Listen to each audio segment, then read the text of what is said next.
Vamos a comenzar hoy a estudiar una parte pequeña del libro de Primera Samuel.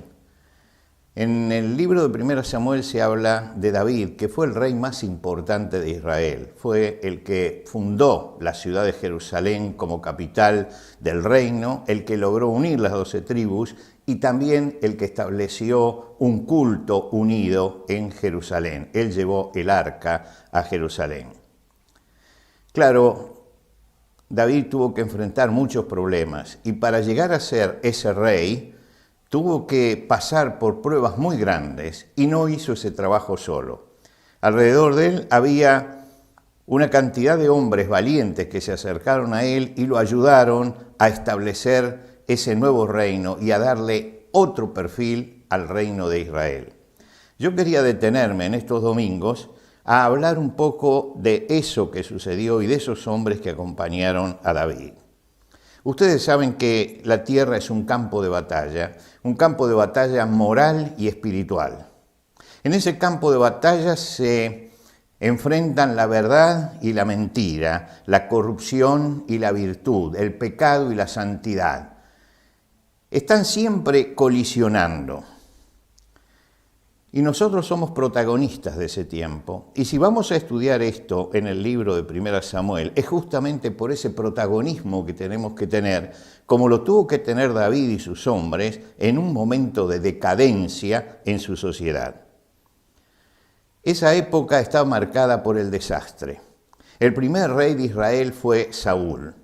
Saúl había empezado siendo un buen rey, pero resulta que parece que el poder lo mareó, y mareado como estaba Saúl por el poder, comenzó a alejarse de Dios y a hacer las cosas por su cuenta. Dios trató de reencauzarlo, pero no pudo ser. Saúl era un hombre sumamente rebelde. Entonces Dios buscó a David para reemplazar a Saúl.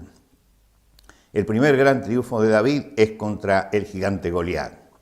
Allí él liberó realmente a Israel de la presión de los filisteos, algo que Saúl no pudo hacer. Y él lo hizo y se ganó el cariño y el fervor del pueblo, pero eso también hizo que se ganara el odio de Saúl. En su vida hay dos episodios terribles. El primero sucede en el palacio, cuando Saúl quiere matarlo. 2 veces intentó matarlo. Cuando se dio cuenta de los instintos homicidas de Saúl, huyó. Pero a quienes lo ayudaron en el camino, los sacerdotes de Nob que le dieron de comer, Saúl los eliminó, los mandó matar. Ahí se dio cuenta David que su vida en Israel era imposible, que Saúl estaba contra él y todo el que se acercara a él iba a ser atacado y muerto por la violencia de un Saúl que había perdido totalmente el equilibrio moral y el equilibrio espiritual. Entonces decidió irse al campo filisteo, pero estando con los filisteos, él tuvo que simular que era loco, porque si no los filisteos, que habían sido vencidos justamente por él en la lucha contra Goliat, lo hubieran eliminado. Finalmente se dio cuenta que era un peligro para su pueblo quedándose en Israel y su vida peligraba también estando entre los filisteos. Entonces se fue al desierto de Judea y allí en una cueva, en Adulam, comenzó a vivir como ermitaño, seguido por unos pocos amigos que estaban con él en ese momento de dolor.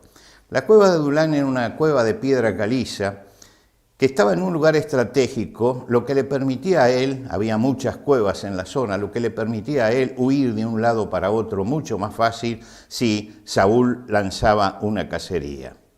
Ahora, él tuvo que estar en ese tiempo en soledad, seguramente pensando en qué era lo que Dios quería para él. Y ahí es cuando comenzamos la lectura en 1 Samuel. Dice, se juntaron a él todos los afligidos y todos los que estaban endeudados y todos los que se hallaban en amargura de espíritu.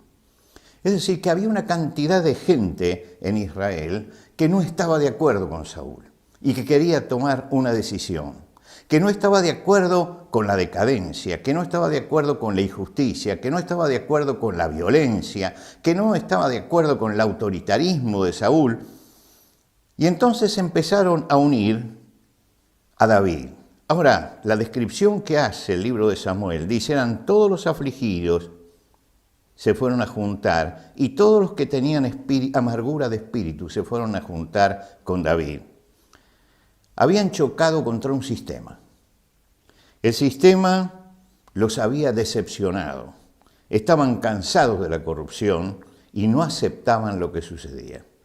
Y por eso, esos hombres afligidos y amargados de espíritu, viendo el avance de la violencia, viendo el avance de la injusticia y viendo el avance de la corrupción, abandonaron todo y se fueron al desierto y se unieron a David. Eran hombres transidos realmente por la aflicción y por la amargura, doloridos íntimamente. Habían llegado al límite de su aguante frente a la corrupción y la injusticia que los rodeaba.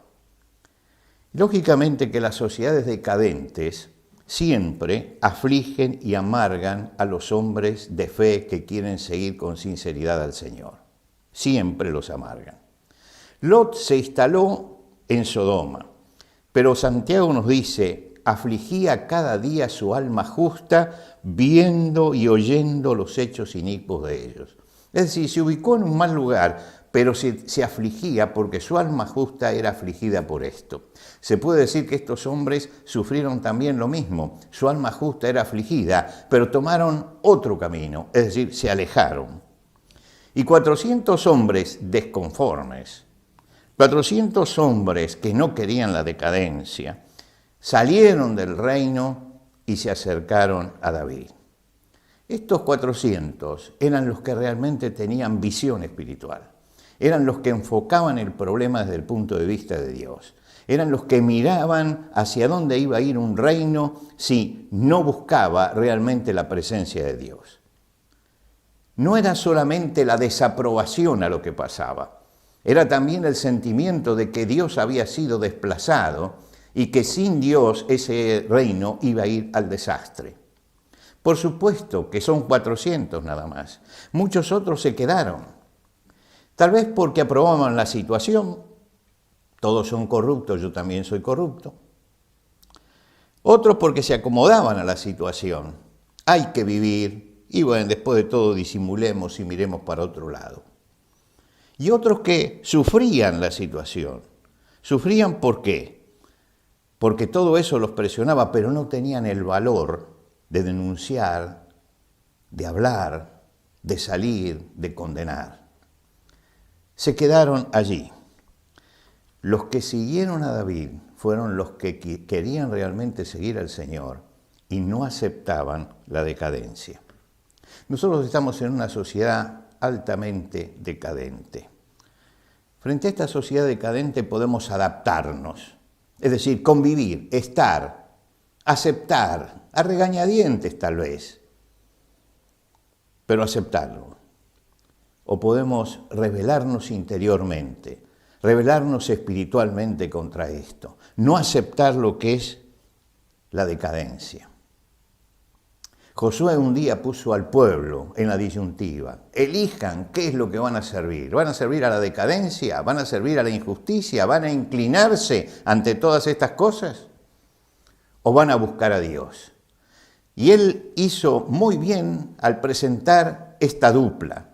El asunto no es la decadencia y la corrupción o la integridad del otro lado. No, el asunto es Dios o los ídolos.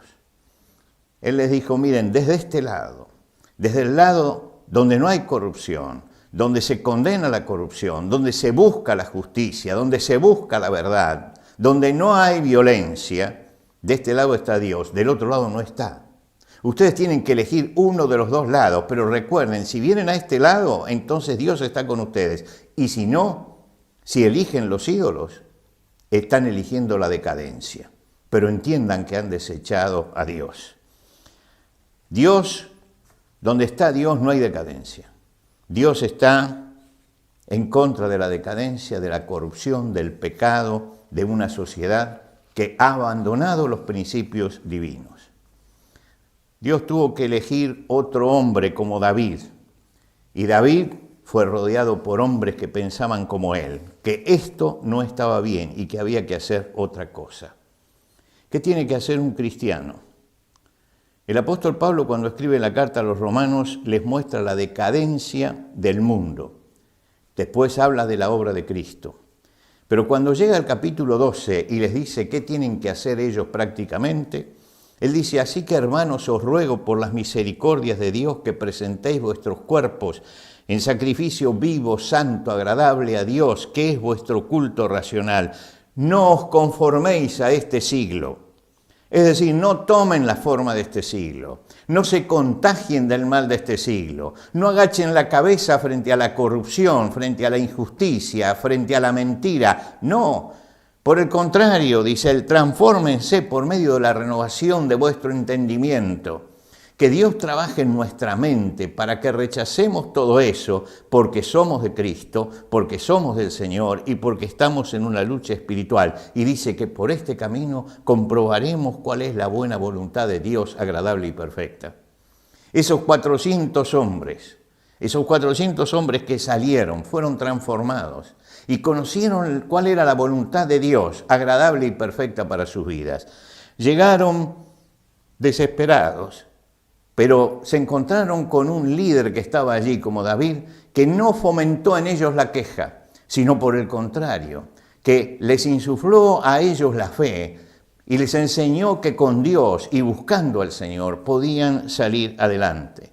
Por eso esos hombres no se conformaron, se presentaron delante de Dios y fueron transformados por Dios y cambiaron la historia.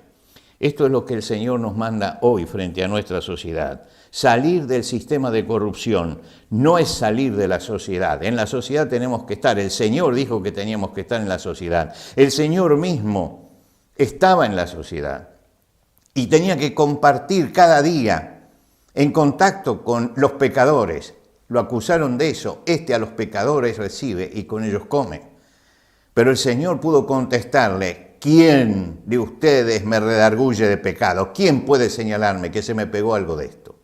Los cristianos tenemos que saber estar en una sociedad corrupta, en una sociedad decadente, pero tenemos a la vez que saber que ninguna de estas cosas se tiene que pegar en nosotros, que tenemos que ser luminares en este mundo. Jesús no solamente estaba contra la decadencia, la injusticia y el pecado, Él se mezclaba con la gente y les hablaba la verdad de Dios. Y la gente escuchaba esa verdad y muchas de esas personas que escuchaban esa verdad fueron transformados. Lógicamente que todo esto lo llevó también a la cruz. ¿Por qué? Porque la sociedad decadente no tolera a aquel que se compromete verdaderamente por la verdad. Por eso, en la carta a los Hebreos, dice: por lo cual también Jesús, para santificar al pueblo mediante su propia sangre, padeció fuera de la puerta.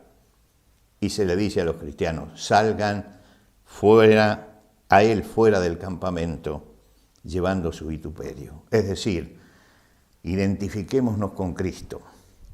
Cuando uno se identifica con Cristo, sale de la corrupción, sale de todo eso y empieza a experimentar lo que es la gloria de la resurrección, la gloria de la presencia del Señor en la vida. Aquellos hombres fueron sanados por el Señor. David le podía haber puesto su grano de acíbar en el corazón para incentivar la amargura. En cambio de eso les dijo: todo podemos hacerlo si el Señor está con nosotros. Y se puso delante de ellos. Y esa cueva, que podía ser la cueva del lamento, se transformó en el lugar donde se empezó a gestar la victoria. Dios quería valientes que cambiaran la situación. David transformó aquellos hombres por el poder de Dios y llevándolos al Señor, los llevó a ese lugar en un trampolín de victoria. Cuando el Señor nos eligió no por lo que éramos, sino por lo que podíamos ser. Si Él hubiera mirado lo que nosotros éramos, ninguno hubiera sido elegido por el Señor.